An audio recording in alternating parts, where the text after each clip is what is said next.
Selamat berjumpa kembali di dalam layanan audio Sahabat Seperjalanan. Hari ini adalah hari Sabtu 5 Februari 2022. Tema renungan dan saat teduh kita dengan judul Harta Hanyalah Tontonan. Firman Tuhan terambil dalam Roma 13 ayat yang ke-7.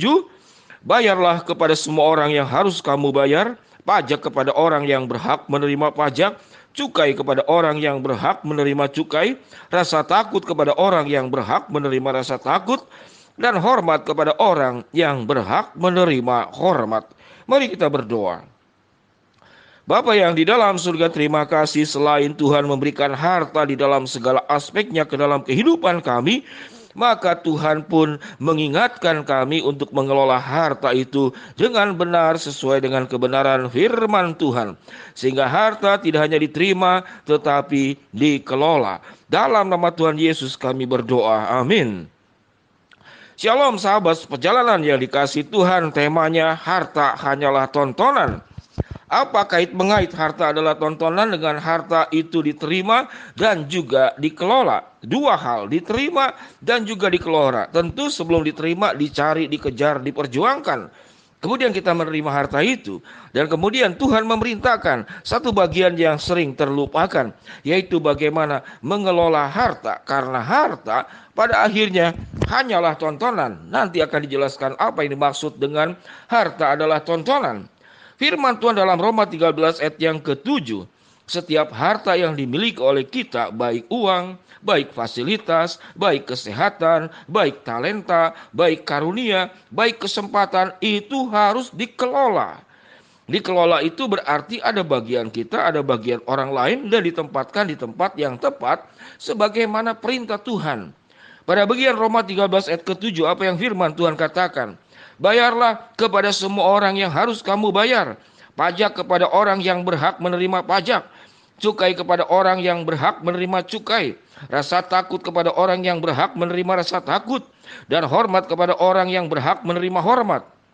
Di sini ada 4 bagian. Ada cukai, ada pajak, ada rasa takut, ada rasa hormat. Cukai dan pajak jelas itu kait mengaitnya dengan masalah uang.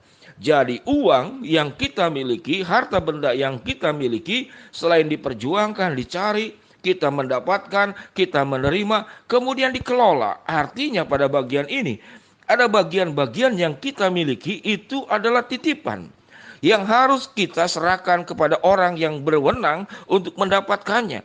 Cukai dan pajak tentu kepada pemerintah. Kalau kita di masyarakat ada uang sampah, ada uang listrik, ada uang air, ada uang keamanan, apalagi di dalam gereja ada perpuluhan, ada persembahan. Kemudian pada saat anggota keluarga kita ada yang sakit dan kurang mampu, maka kita perlu membantu. Ada sebagian yang kemudian mendukung pelayanan-pelayanan tertentu untuk yatim piatu, untuk para janda, untuk menolong mereka yang mengalami kesulitan spesifik seperti anak-anak yang punya penyakit AIDS dan kanker. Itu diperjuangkan. Artinya harta yang kita miliki itu tidak hanya dikejar, tidak hanya dicari, tidak hanya didapatkan, tidak hanya diterima, tapi dikelola dan juga tersalur secara benar di hadapan Tuhan. Ada bagian yang kedua yang cukup menarik. Rasa takut kepada orang yang berhak menerima rasa takut, dan rasa hormat kepada orang yang berhak menerima rasa hormat. Untuk rasa hormat, rasanya kita perlu menghormati siapapun yang ada di dalam dunia ini. Karena alam semesta ini adalah ciptaan Tuhan.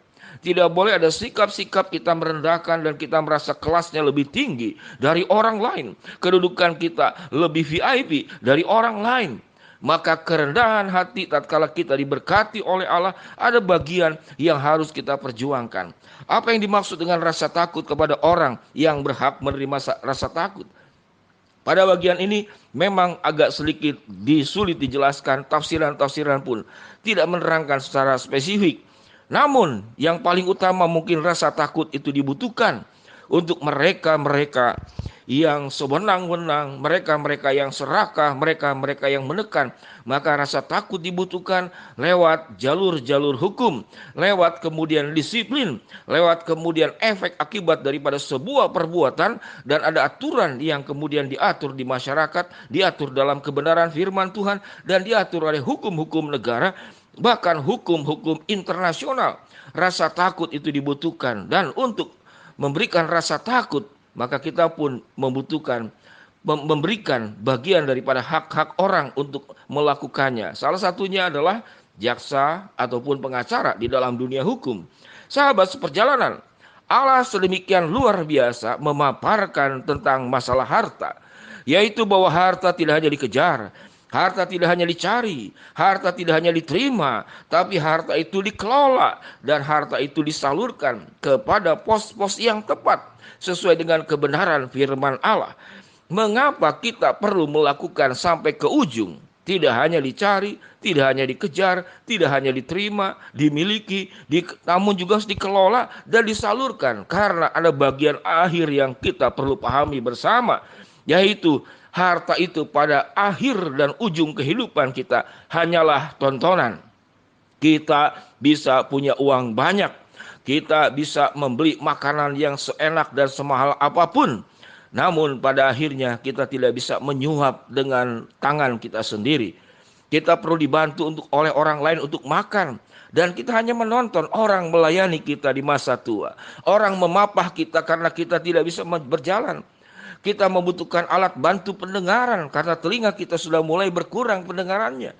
Bahkan mata yang Tuhan berikan kepada kita pun sebagian orang tua dalam usia tertentu mengalami katarak, mengalami kesulitan dalam penglihatan.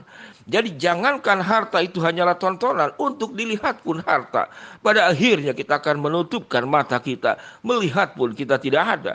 Dengan demikian sahabat seperjalanan, kalau kita memahami bahwa semua apa yang kita miliki di dalam dunia ini fana, semua yang kita miliki di dalam dunia ini sementara, maka jangan berjuang hanya untuk mencari, mengejar, dan memiliki lalu berhenti pada posisi di sana. Karena mengapa?